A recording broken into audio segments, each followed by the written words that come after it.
that beat right now. Guys, what's going on? Welcome to another edition of Breaking the Base. This is episode 84, and me and Ken are here at it again, and we're going to just have another open topics discussion video. It's always fun with open topics. We've been kind of choppy the last couple of weeks, but, you know, Ken's been doing things. Last week, we was going to set the stream up, but the two Planet of the Apes episodes we put up, that couldn't shoot a video with those loading, being uploaded.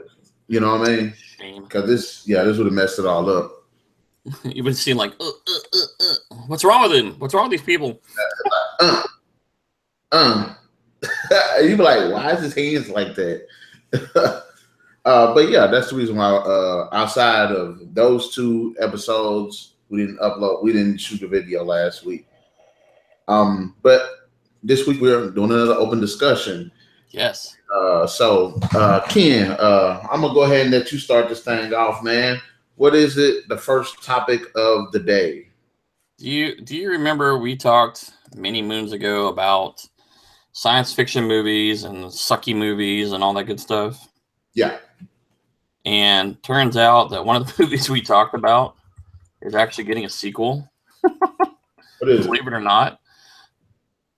Do you remember our chat about Skyline? Yeah.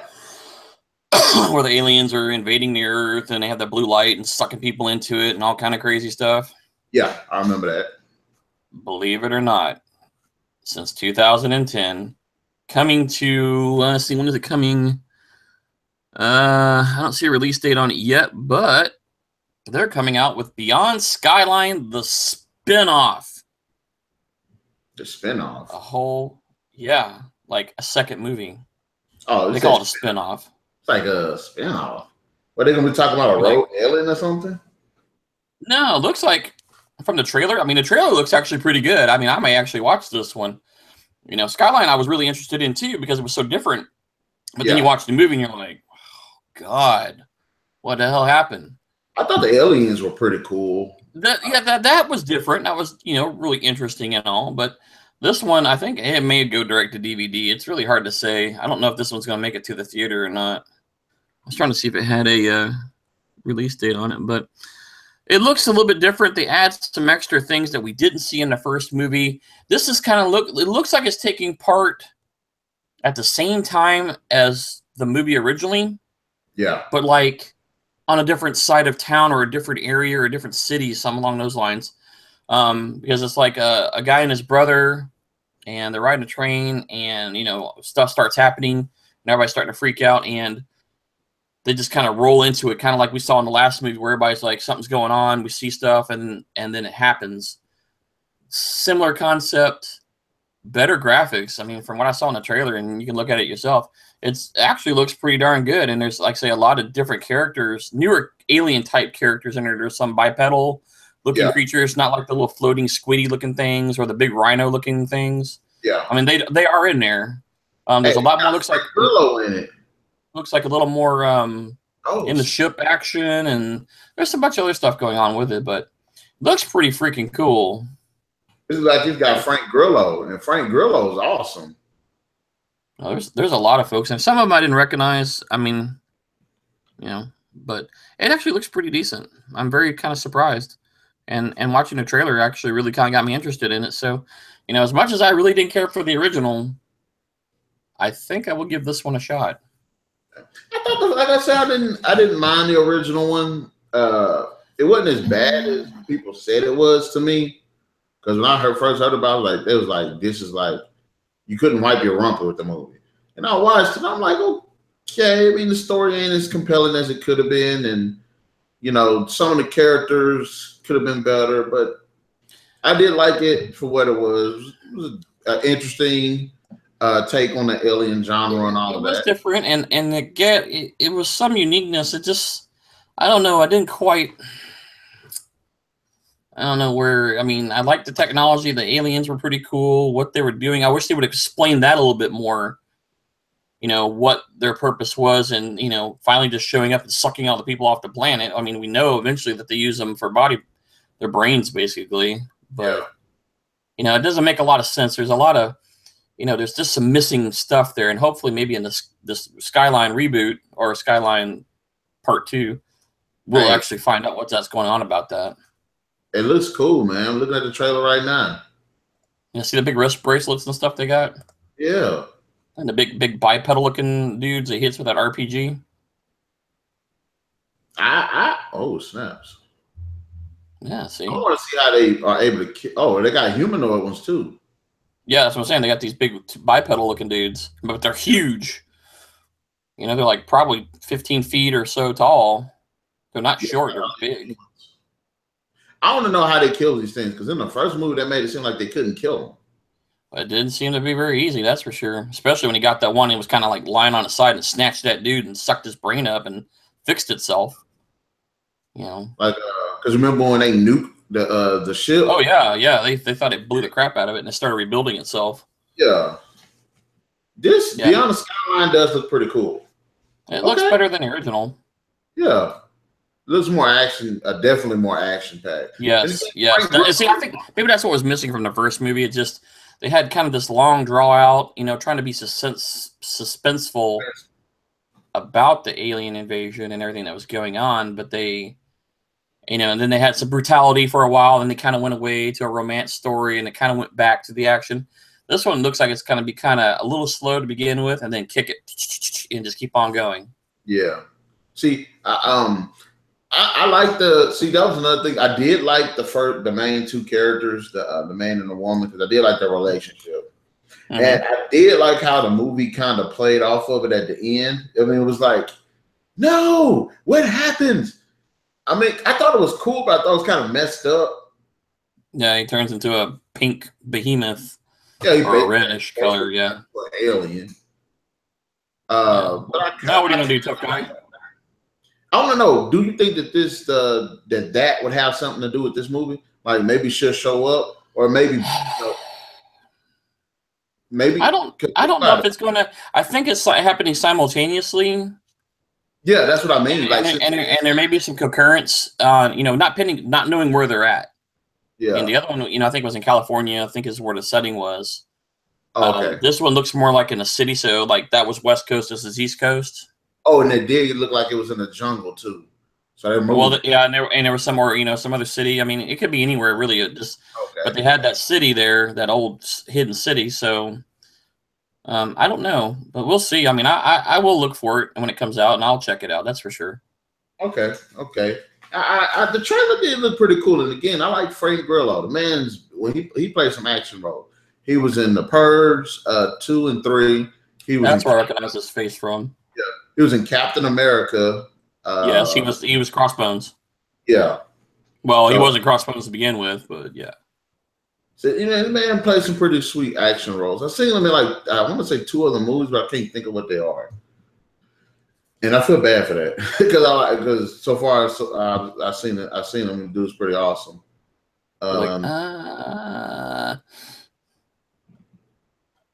Oh, boom! Take that out.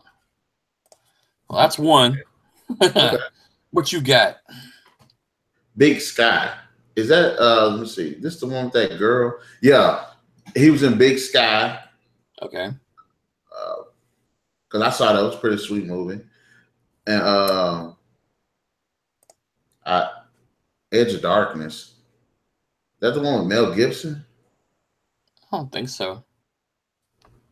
I think that is. Yeah. Yeah, it is. I don't remember in the movie though. Oh yeah, it is Mel Gibson. Okay. Okay. So speaking about sequels, James Cameron wants to make a new Terminator trilogy. What? Yeah. How did I miss that? I heard about it. Cameron's actually talking? But if they're going to do this, is it going to tie into the original, or is this going to be a reboot? I don't. At this point, I mean, we've already kind of had a pseudo reboot, I guess, per se. But it turned into. We've actually had a couple movies. The timeline got all jacked up. They had a movie that actually was a remake / prequel / sequel. Oh, my head. Never seen this movie do that. All 3 of them. It definitely is done.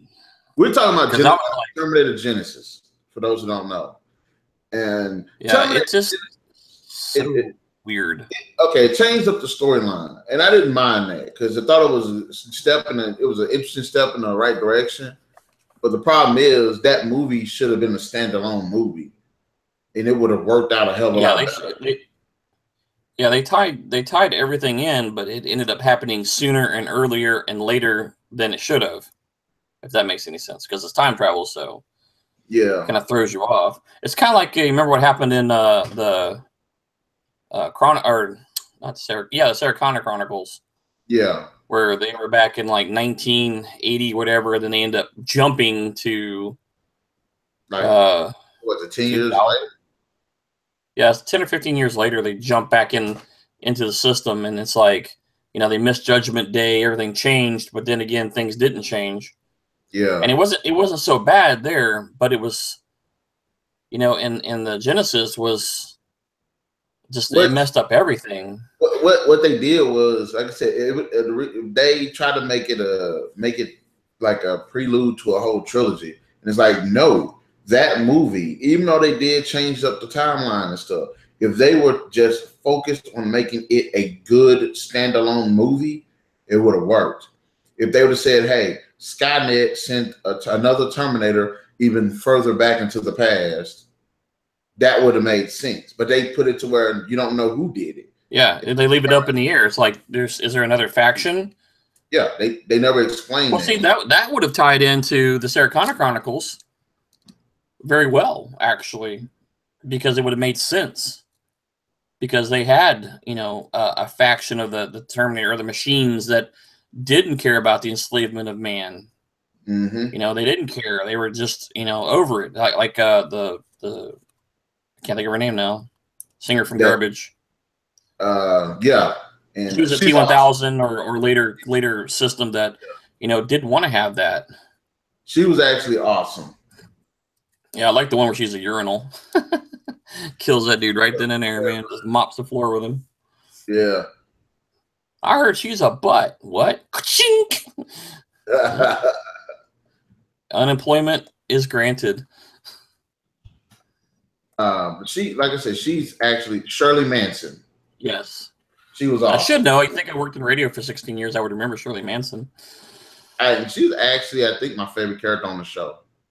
You didn't know what she was because you had no idea. Her character seemed to be bad, seemed to be in the wrong side of the chart there for a while, and then boom, like the last 2 episodes or 3 episodes, you get a whole different concept of the character, and I'm like, what? And then they ended the series, which sucked. Yes. I wish they would have at least given us another season, or maybe kind of like 6 episodes to wrap up the story. Do something. Yeah, just and I just one more season would have been great. It would have been awesome to finish it up and see what happened. But go ahead. I'm sorry. I was gonna say, speaking of Summer Glau and all that, she's coming to WizardCon in New Orleans in January, I think. I do want to meet her. And so is guess who? The man, the myth, the legend. There's a couple of most he created most of the Marvel characters today. Oh, Stan Lee? Yes. Stan Lee. He's 94. You might want to make it now because I don't think he's going to be around much longer. Yeah. Well, they've been saying that for years. I mean, the guy's probably going to live forever. Yeah. But yeah, he's supposed to be there at WizardCon in New Orleans. Mark your calendar for that. Oh yeah, I'm planning on taking that weekend off. I want to go to it, but I know I won't be able to. But I would love to go to something like that. Dragon Con, which is in Atlanta, WizardCon in Orleans, the big show out, California. Mm-hmm. I would love to go to any of those. Just even being there would just be awesome. But you could have like a year in advance or better sometimes to have all your stuff set. Because everybody's leaving the Comic Con, everybody's leaving, and then they're already booking their stuff for next year. Yeah. This year when we go, I'm definitely gonna have like the t-shirts and stuff. So the Narik Chase brand will be out there. I'm gonna go up there and try to be professional as I can, as professional as I can be. Stanley! Oh God! Yeah, okay, that's gonna work. As security. Okay, you good. What you want, Madam B? Okay. Speak louder so everybody can hear. About to go cook some. Yeah, the reason why yum. I did say I wanted to start doing more interviews with a couple of authors, and I have, talked to some about it, but I haven't got the chance to read the books, and I didn't want to interview the people without reading the books. Yeah, that's kind of a downer. They done forgot, but I will attempt to contact them as soon as I get done with reading those books. Yeah, it's kind of like going to an interview and not knowing who you the person is. You're like, oh, hi, how's it going? Whatever her name is, Monin or whatever. She does a lot of this. Oh, Catherine Monin writes a lot of those stories, fairy stories and face stories and stuff. Yeah. A friend of mine loves her. In fact, actually, Amanda, she likes her too. She was reading some of her books. Karen Moaning, that's what the name I was looking for. Karen Moaning. Yeah, I'm probably pronouncing her name wrong, but I'm going to go with that. So, for those who haven't seen, I did interview the Rob Cerio, author of the Dimension Games. The man was awesome. He was really cool, down to earth. Go check that video out. I'm gonna try to leave that video link in the description. It ain't very long, but it was really good. It was really cool working with the guy. It's great when the folks that take the time. I mean, granted, all these folks are coming to these Comic-Cons and stuff like that. Their time is so limited, but the few that actually make that little extra, I mean, it makes a world of difference. Even take even 5 minutes to do something. Granted, there might be 1,000 people in line. Give you that 5 minutes. There's some that are buttholes and just don't care. Give me your money, get your book, get ouch. That's how you became who you are, because of people like us who read your books, watch your movies, buy your music, buy your movies. Without us, you would have nothing. No gold-plated Lamborghinis for you. Yeah. Did you have you heard about the Obi-Wan Kenobi movie? Yes, that was on my list of things to talk about. Okay. I figured you would probably have hit it. You got me with the Terminator. But I'm very excited to hear an Obi-Wan Kenobi movie.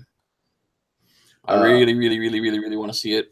I'm not sure. They say it's a British actor, British director, supposed to be a famous British director who is supposed to be, making a movie, and kind of goes back to Disney and all of these British actors and directors all of a sudden. But okay, I don't care.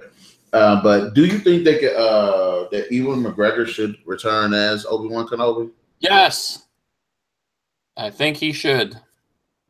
Yeah, I like them in the series. I am pretty sure he needs to come on back. Because this would be. Now, here's the thing: is when are they going to place it? Are they going to place it after, basically, episode? 3, 4? After between 3 and 4, like Rebels is doing right now on the TV series or animated series on Disney, which would make sense. I believe he's actually supposed to make an appearance on Rebels anyway. Or will it be, well, it's going to have to happen before 4. So that's the thing. Heard with the little thing that I did glance over that it might be like around the Rogue One-ish. But I'm like, well, yeah, somewhere in the Rogue One time frame, somewhere. Yeah, it's kind of old at this point, so it would have to be like maybe a couple of years after 3. Yeah, it would have to be very shortly after it. But I would like to see it. I would like to see Ian McGregor do it. And I could even say they can even, like I say, it's been explored and kind of hinted on in the Rebels, because Darth Maul actually survived his fight with Obi-Wan when he was a Padawan. So This is kind of tying in. Rebels are tying in Obi-Wan and Darth Maul into a big fight. Basically, Maul's been looking for him. He's been in hiding. So there's supposed to be a big duel or something coming up in the series. Which again, I still need to get into Rebels, but I ain't finished the freaking the other one. So much to do. You didn't finish Clone Wars yet? Nah. So many shows. That's true. Speaking of shows that's coming out, The Defenders come out tonight. Oh man, I'm gonna be on it like white on rice. I did not set my DVR. You got Netflix. That means I'll have to catch it for repeat. You got Netflix, right? Yeah. Okay, it's gonna be on Netflix. Oh well, hell, I can watch that anytime then. Yeah. I don't know why I thought it was coming on. Like I had CW in my brain when you said that. And I was like, CW is DC. Yeah. Netflix is Marvel. I saw some earlier stuff about it, talking about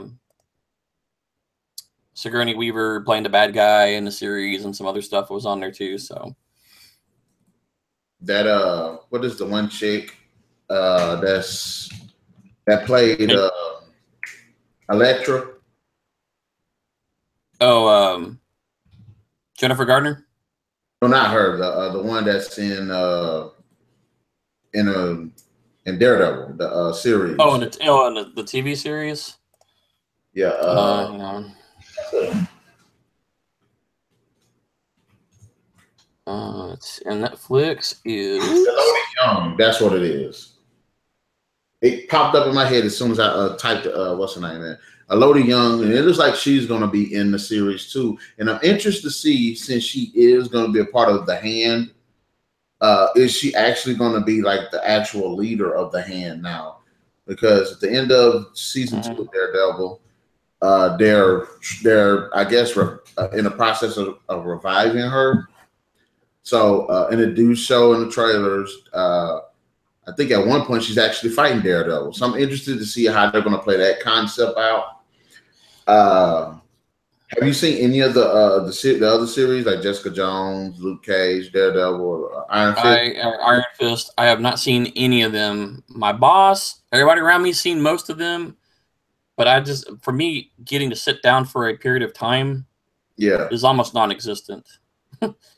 And I do have a couple shows that I will, work my time into to see, like Killjoys or Dark Matter on Sci-Fi. Yeah. But that's like an hour or two when you're talking 2 seasons of January Jones. I'm sorry, yeah. You'll have 2 seasons of January Jones, 1 of Iron Fist, 2 of Luke Cage.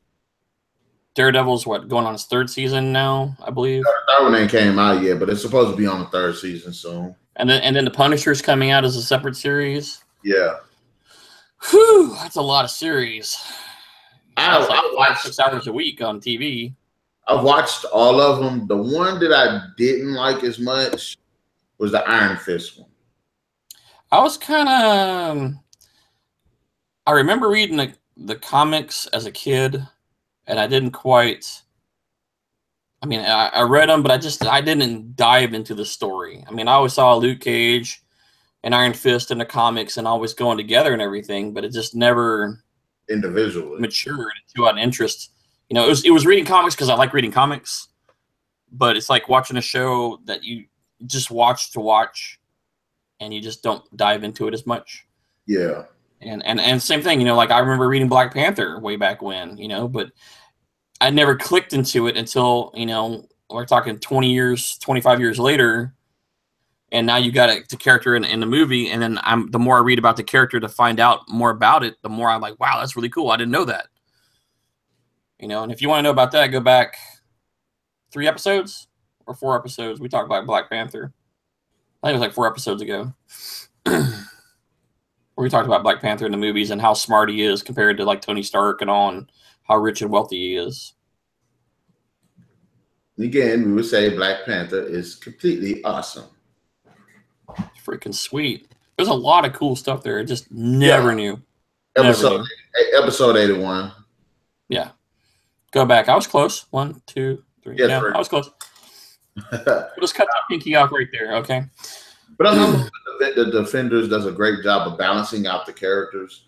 Like I said, I didn't like Iron Fist, and it wasn't it wasn't like the story that was kind of a problem. I mean, it kind of was, then it kind of wasn't. The guy that played Iron Fist, he did not sell the role to me. And they ain't no affront to his acting, but he just didn't sell the role. Yeah, I kind of got that same feeling too when I was watching the trailers for it. Yeah. And remembering the comic book, and I'm like, I mean, granted, you will never always match a comic book character to an actor per se, unless you're Hugh Jackman, and then you can become Wolverine. Yeah. Who walked right out of the comic books. No joke, literally walked out of the comic book. But, you know, I'm kind of looking in my mentality of looking for somebody in that way, and I see that character or the actor, and I'm like, I don't know. I don't feel that groove with the character. You know, maybe after I watch a couple episodes, we'll see how it goes. I'll probably have to do that. The first, like, it was only like certain moments where I was like, okay, he kind of sells the role. But like with Jessica Jones, Kristen Ritter, she sells the role. You believe her as a character. The one guy that plays Daredevil, I can't think of his name. He sells the role as Daredevil. Luke Cage, the guy that plays Luke Cage, definitely sells the role. But it's just the guy that played Iron Fist, the Danny Rand character. It's just not hecking it. It was weird because the story was interesting. But it's like his role in the story is what kind of made it lackluster. Even what was the one guy that was the bad guy, who you could tell was like who you could definitely tell was a bad guy, but he didn't play up being a bad guy till like the end of the season. But I'm like, he was obviously a bad guy from the jump. It's like, how you cannot see this? There's a big neon sign going, me, bad guy, whoop, whoop, whoop, whoop. And I'm watching it, and it felt like it was a mixture of. It felt like a ripoff of like of Arrow. That's what it kind of felt like. Yeah, the similar storyline, very much. Except he wasn't. I mean, he was abandoned on the island for the shipwreck, whereas the other character is abandoned. Iron Fist is abandoned, and I think it was a car wreck. No, it was in the series it was a plane crash, and he happened to land near this monk's monastery, and then he was there for like 15 years, and then he came back. And then he found out his family's company was taken, was run by other people. So he came back to try to lay claim to it, but realized there was a bigger party that was running things, and he had to deal with them. And like I said, I hope the Defenders does a better job of making him a more balanced character, but it's just in the Iron Fist. To me, he did not sell the role, and his character was kind of a jackass because he would just do stuff that didn't make sense. I see the similarities to definitely Green Arrow and some of Batman. Yeah, that's kind of what it was, like a mixture of Batman. League of Shadows, the Monks, Wayne Corp, Iron Fist Family Company. Yeah. And the funny thing is, though, that comics have always done that. I mean, they just never – you always seem to have a counterpart. You have Aquaman, Namor, Iron Man, Black Panther, Batman, Iron Man, sorry, in that case.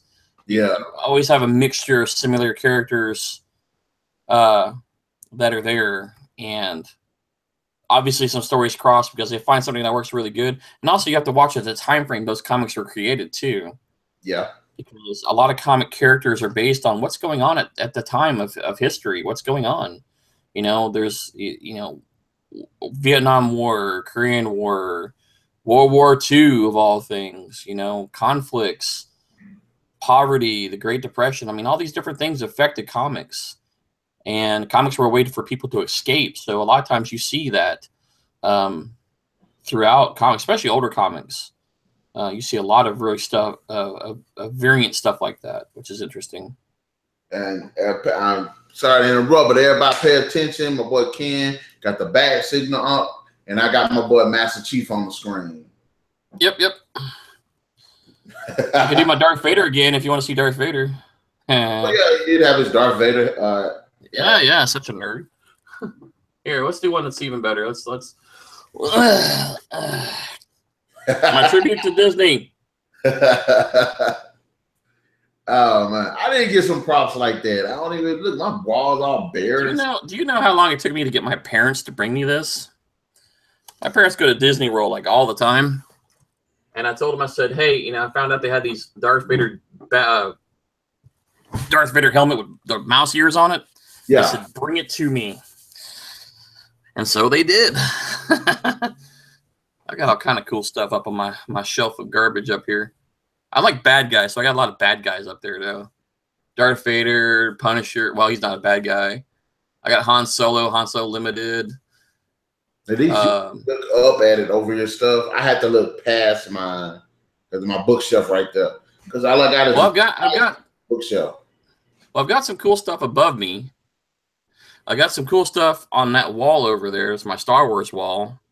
And I got a Rogue One poster to put up. I've got Clone Wars poster to put up, one of them hard posters, which is really cool. And then I got a bunch of stuff at work. I got some Transformers stuff. I got Star Wars stuff, Star Trek stuff. I've got tons and tons and tons of collectible stuff at my office and I got stuff packed up right now I can't even pull out because I don't have anywhere to put it. And I went and got all these. I got all these comics and stuff. And dude, I got a crap ton. Secret Wars. Yeah. I have the whole series, 1 and 2.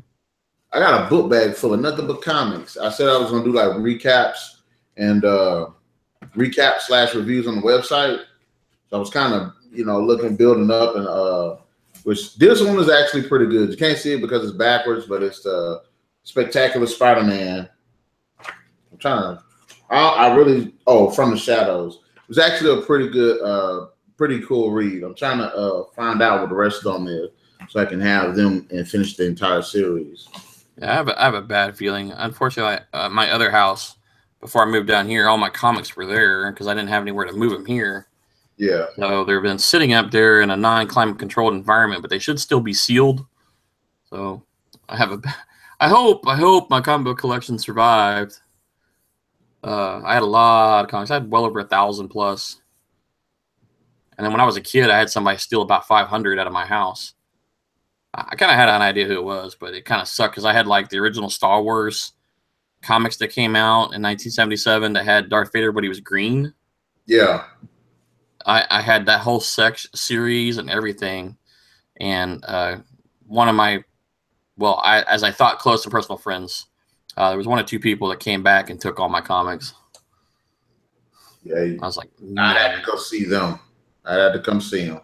I did, but I couldn't prove it either way. So both of them were at the house that day. Both of them had a desire for my comic collection. Both of them had the means and method to get in there.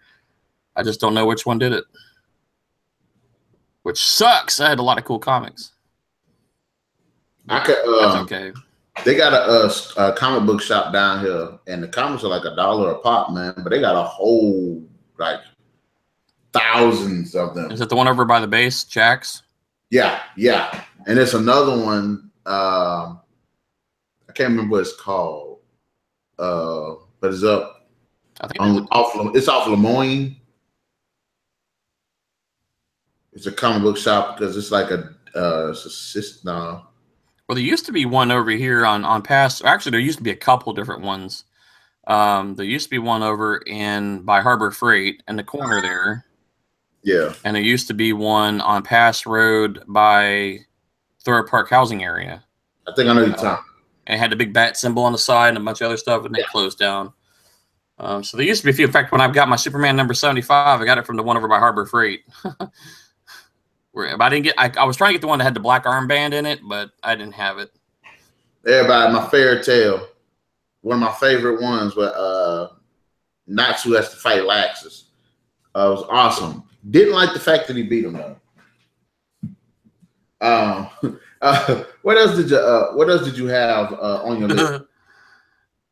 I ran across a movie that I had heard about, and we kind of briefly touched on it, but Guillermo del Toro's got a movie coming out in December called The Shape of Water. What's that about? Remember we were talking about the Dark Universe with Universal trying to bring back all their monsters and creepy critters and all. Yeah. This one kind of caught my eye. I kind of saw it and I was like, what is it about? But basically, it's kind of like the Merman. In this case, the creature from the Black Lagoon. But they have a creature in there, and it's like 1963 in a secret laboratory, and there's a lady named Elsa who is deaf, but she ends up discovering this merman in this secret lab, and kind of basically ends up befriending. And I think some romantic involvement may develop in there or something later on, but it's really cool looking, and the trailer for it's pretty cool too. And it's just something different. We were just talking about, what are they going to do with the creature from the Black Lagoon? This is not tied into the Dark Universe. This is completely separate. So, but it's neat that we had talked about it, and then actually somebody came out of the movie, and the guy who played Abe Sapien from Hellboy, Doug Jones, is also playing the creature in this movie. So it's kind of like a variant version of Abe Sapien. He doesn't look like Abe, but I mean, there's some similarities there. Okay. But it's kind of neat. I mean, if you watch the trailer for it, and I do recommend checking it out, it's gonna be kind of one of those off. It's not a true horror movie, but it's gonna be kind of one of those twisted, not so much horror movie, but it does look like a movie. Okay, I see what you're talking about. Yeah, it has its moments in there, but I think it's gonna be. I mean, I kind of had to watch the trailer twice to kind of absorb it all, but I think it would be pretty good. Yeah, okay. I may not go see it in the theater, but I definitely will rent the DVD or purchase it even. And most of Del Toro's movies are cool. Pan's Labyrinth and all those are really freaking sweet. He does a Pacific Rim. Too. Yeah. So, but it's one of those movies that just struck me odd, and I just felt like, let's throw it out there. Let's talk about it. Get some credit out there to some really cool movies, and that's just not really floating around right now. You don't see a lot of just off the wall movies in it per se. It's really cool looking. Okay. And I thought it was interesting. The guy who played Abe Sapien was also playing a similar creature in the movie as well. Yeah, it's got Octavia Spencer and Michael Shannon. Okay. Well, I'm interested. I'm already halfway through, and I'm interested in seeing it. Oh, snaps. You know what he looks like? He looks like a Myler King from Fallout. I thought he looked like he kind of looked like a hybrid between Abe Sapien and the creature in the Black Lagoon, but with more animation, more articulation into the face and the body and everything. Not some cheap rubber looking suit where you obviously know it's a guy in a scuba suit, but it looks pretty freaking cool. And it's just, to me, it just was such an oddity that I had to talk about it. I'm very kind of interested to see it. Okay, that is pretty cool. And then kind of like what you had said about the girl being deaf. Mm-hmm. It makes a nice little twist to it. Yeah. Okay. Well, I'm looking at it. Michael Shannon looked like he's going to be the douchebag in the movie. Yeah, pretty much. Mr. General Zod. Yes. I was like, oh, really? Oh, have you seen anything about the Gremlins 3? There was some floating news about it earlier last week that they were talking about killing off Gizmo and doing some crazy stuff, but I didn't dig too far into it because it kind of sounded like it wasn't going to happen. Yeah. And it's been a long time since Gremlins came out. I mean, I remember seeing it in a theater, and I liked the second one kind of I think more than the first one. It'll be hard to kind of land. It'd be kind of hard to land a movie about like the Gremlins movie, because back then you had horror and comedy a lot. Yes, and it fit then. But like now, things are like more movies like that are kind of more serious. Well, what like Cabin in the Woods? What did you think about it? I thought it was a very cool, interesting idea. There were some aspects I didn't like, but for the most part, I thought it was like a really interesting concept. But did you think of horror comedy movie per se, or did you think not so much funny? Just you couldn't. It wasn't meant to be taken seriously. even though it was, they were serious in the movie about it, but just the whole concept. And then you had all the guys in the control room and all that stuff, and the betting about the merman and all this stuff, and all betting. I mean, there was some let's say dark humor to the movie. How about that? Yeah. I mean, yeah, I can see that. But I like the concept. I mean, I would have never watched a movie like that. I mean, like, I don't like horror movies anyway, but, once I kind of heard about it, and I was like, that might be interesting to watch. Let's check it out. And it was pretty cool, actually. I really enjoyed it. Mm-hmm. The whole concept was something that I just didn't expect. And I think that's what made that movie was, oh, man, that's what it's all about? That's freaking cool. That's a great idea. And, it just kept on trucking. Like I'm pretty interested. I was interested in the Cabin in the Woods, and as far as the whole Gremlins, I'm not sure if they could actually. I would say for people who like the originals, it might be a problem, but for somebody that's not seen the originals, it'd probably be a good movie. Yeah, because you're going to try to hold it to the expectation you did, 20 years or 15 years ago. No, that's longer than that. Yeah. When did Gremlins come out? Gremlins came out when? Holy crud, that was a long time ago. 80s? 84.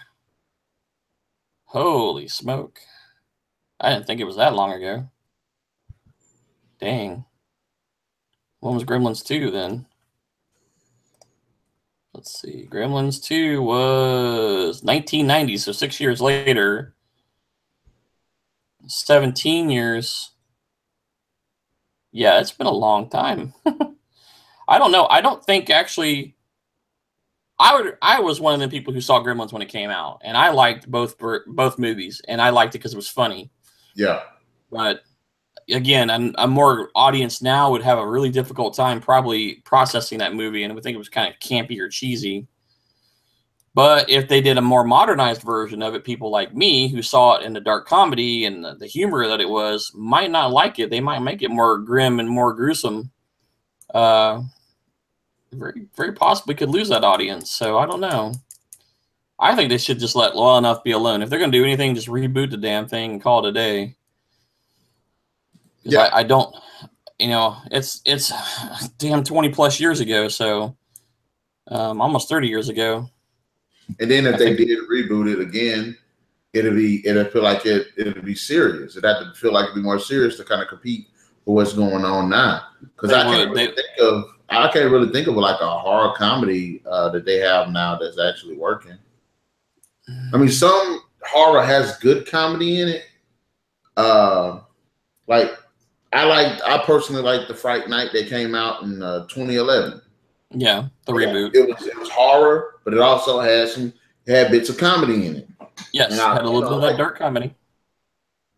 So I'm not, what I'm saying, I'm interested to see where they would go with the Gremlin 3. Because like I said, Gremlins would be pretty cool, and I would like to see what they do with it. I think at this point it would end up having to be a reboot. Yeah. I mean, there's a very large audience that saw that movie, but we have an even larger audience that have never seen Gremlins at all and would literally walk into that movie cold. So they would either have to re-kick it in the butt or hope to sell enough tickets that people are still alive after seeing the original movies. I'm still kicking. Trust me, I'm still moving. So I'm really interested in seeing that, and they're doing some interesting. In fact, got 5 minutes left. Name me some movies you would not mind seeing reboots or remakes. Well, we already did Tron. We did. Man, that's a toughie. I'm trying to think of movies I would actually like to see rebooted, but it's hard to even come up with some right now, off the top of my head. Because the thing with the movies and reboots is a lot of times I think they lose the movie magic. Yeah. When you saw like for example, Beauty and the Beast. I really don't want to see the live action version of it. I don't. Because when that movie came out, I saw it, I liked it, and it was okay. And converting to a live action, to me, at least maybe in my even group of people, excuse me, would have a hard time processing it in live action. Because you think you would lose that Disney magic or whatever. Like they're trying to do Aladdin right now, and they're having problems casting people, and they're getting all kind of stupid about it. Yeah. Leave it be. Don't convert them over. Come up with a different story or whatever. But and when you remake a movie, though, like I say, the original, like not Running Man. Running Man would be cool to be remade. That's one of them I would like to see. That is one I want to see remade. Running Man, I would definitely like to see remade now. Much like they redid the one where they go to Mars. Total Recall? Total Recall. Total Recall wasn't too bad in a reboot. Newer, bigger, better technology, better storylines, very similar action, though. Kate Beckinsale was badass in that movie. And I've still yet to watch it. Oh, man. Still yet to watch it. It's on my list. Along with about 1,000 other movies I haven't got. But I mean, in that case, it worked out. Me taking animated movies to make them live action, I really have a hard time with. I'm one of those people who I like the classic. I like to keep it the way it is and not ruin it. I got one. The Blob. That could be easily redone. That's been redone twice now. And the second one was awesome. Because they had a lot better visual effects and stuff at that point in time. Not Species. Mimic. I would love to see a reboot of Mimic because I like the first one. First one was definitely the best. The third one made up for the first or for the second one. Actually, the third one kept the storyline straight from the first one. Mm-hmm. 2 was kind of like that Star Trek movie where it's, like, what the hell were they thinking? It's just like, don't even watch Star Trek 5. Just skip that whole movie. Just throw it in a trash can because it wasn't even worth it. But that's what happened with Mimic 2. But Mimic 3 was pretty cool. But yeah, Mimic, I remember watching Mimic the first time, and I was like, that freaked me out. I was like, whoa, what the heck? But that would be a good one remade. I wouldn't mind seeing Time Cop. Time Cop would be a good one to be remade too, especially now when you have so much better visual effects. Especially when they happened with when they touched each other. I can't think of his actor's name. And it looked like they went back to the PS1 graphics. It's like, and you're like, what? The Lawnmower Man. I would not mind seeing that.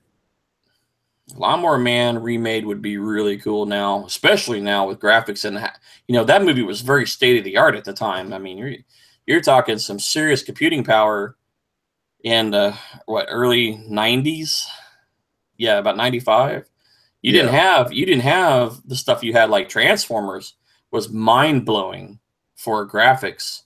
Yeah, and it holds up.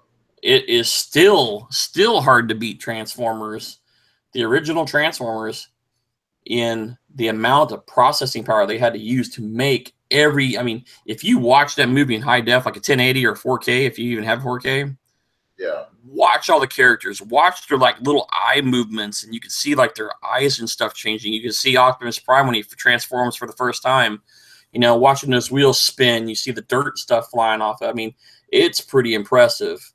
Yeah. And so I think I was reading it took several days just to render like a few seconds of time. Days. Days of time to render like 5 seconds. Mind-blowing. Mind-blowing. I'm gonna throw one more out at you. I wouldn't mind seeing Highlander. I want to see them redo Highlander. I liked Highlander the original. Didn't like the second one. Should never have been made. Yeah, it should not have been made. That totally that movie could have completely tore that whole series down. Thankfully, they came up with a TV series. I don't know where they were going with that second one. I have no idea what they were smoking when they wrote that, but they should never happened. Highlander would be very cool right now because a lot of folks are getting into that time period. We got a lot of shows like the Vikings and yes. I'm drawing a blank on a series. The Scottish Viking, you got Salem, you got Scottish lady. yeah. But you have all these series right now that people are really getting into, and Highlander coming in that time frame and even bouncing around like they did in the TV series would do very well. I think they would do an excellent choice. They would have to cast it very good. I mean, you had Adrian Paul, you had Christopher Lambert in there. The big guy, I can't think of his name at the moment, who played the bad guy in the first movie. Love that dude. That dude was awesome. Oh, I'm so scared. I'm gonna die. Ah! Yeah. Had the pins in his neck where he almost lost his head. Yeah. But I think Highlander would be an excellent reboot option right now. I mean, they keep the good storyline, not that weird alien crap that they put in there. Yeah, Highlander would be really cool. I kind of want better, a more compelling story. Also, it was cool, but the story wasn't like compelling. When I watched all the movies, it was only one instance where I was like, "That's messed up," and that was like the only time in the movie I was like, "Man, that's messed up." I got the feels, and that's what happened in the fourth movie. When he ended up fighting that one guy, the Guardian, the one that was responsible for his daughter or his wife dying. He was like a priest back in the day. Yeah, I'm trying to. It's been a while since I've seen it, so he was like the only one that he bared a grudge against him, and he was like, "Well, I'm going to kill everybody that you will ever love."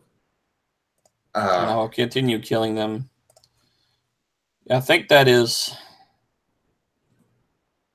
because he played bad guy on Dungeons and Dragons. Jeremy Irons? No, I ain't Jeremy Irons. No, he was the henchman. Bruce Payne, Donnie Yen. Endgame. I think it was Endgame. I can't remember that Joker's name. So you're trying to dig through and find him real quick. Yeah, because in Endgame, that's when I think that's when Duncan gets introduced. Yeah, it was Endgame. That's where he gets introduced. Yeah, Bruce Payne is the guy. Yeah, the village priest. Yeah, it was him. Like I wouldn't mind seeing but in that movie, that was like the only moment I was like, "Oh my gosh, it's messed up." I started crying. I don't want to say what happened, but I don't care. Let me go ahead and spoil it. Okay, I know who you're talking about. Yeah, it took me a second to realize who that dude was. Yeah, he's much older now than I remember him. Yeah, Connor McLeod dies. That was the scene. I was like, wow. And plus, kind of now, with like the way people fight scenes are more fast paced, I wouldn't mind seeing a bit more intense sword play. Oh yeah, they've gotten it way down now. But shoot, it's about that time, guys. Me and Ken have jumped on here and we have talked for quite a bit. And I would like to talk longer, but I don't want to go over that 50-minute mark, which we probably already have anyway. But anyways, plus I got some stuff I got to do. Sorry, it was late. It was He's got to make dinner. Date night. So anyways, guys, in the comment section below, let us know what in the world did you like about the discussion that me and Ken just had. We had a great open discussion. We went over so many topics. Highlander movie reboots, Skyline sequel, the Obi-Wan Kenobi movie, also Gremlins, the Defenders, comic books, Wizard Con. We talked about a lot, even the Terminator Trilogy that James Cameron is attempting to revive, or whatever you want to say. But anyways, in the comment section below, let us know what did you think, what was your favorite point, and what would you like for us to talk about next week. Also, be sure to share, hit that subscribe button, hit the like button, and also hit that notification button to get the best of what's going on here on the Narik Chase channel. And me and Ken are about to dip set out of here. Y'all guys, peace on out.